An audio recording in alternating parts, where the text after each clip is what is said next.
Ôi tao né cho mơ TikTok sẵn. Trông nhẹ. Ôi ao tao bác TikTok mà đang nhạc play năng món á.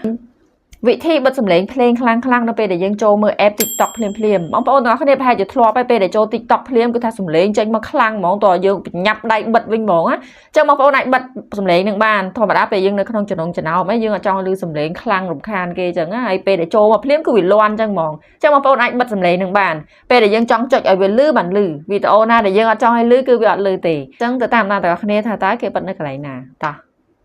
អូខេចឹងសម្រាប់វិធីបិទសំឡេង TikTok នៅពេលដែលយើងបើកមកភ្លាមគឺវាលាន់ខ្លាំងណាស់បងប្អូនដំបូងឡើងយើងចូលមកកាន់ TikTok នេះឧទាហរណ៍ថានេះជា account របស់យើងអញ្ចឹងបងប្អូនចុចឲ្យកន្លែង tre 3ខាងស្ដាំខាងលើនេះនេះចុចអាហ្នឹងមក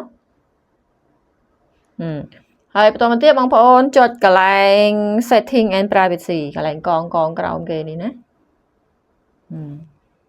ចូលមកដល់កន្លែងនេះបងប្អូនអស់ចូលទៅខាងក្រោមបន្តិច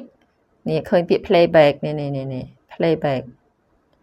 អូខេអញ្ចឹងបើសិនជាចូលមកកន្លែងនេះបិទបងប្អូនត្រូវបើកកន្លែងហ្នឹ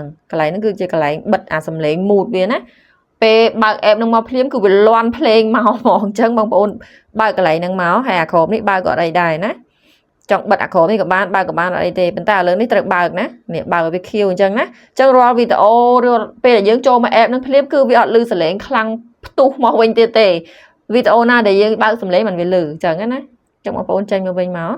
នេះ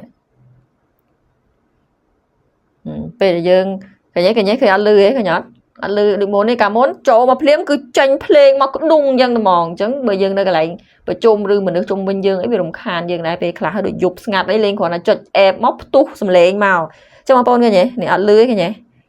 អត់លឺទេហើយបើយើងចង់ឲ្យលឺតើយើងបើកសំឡេងនេះពេលប៉ុន្តែសោកច្បាប់ពេលគាត់លេងអ្នកគ្នាអាចឃើញទេឃើញអត់អូខេអញ្ចឹង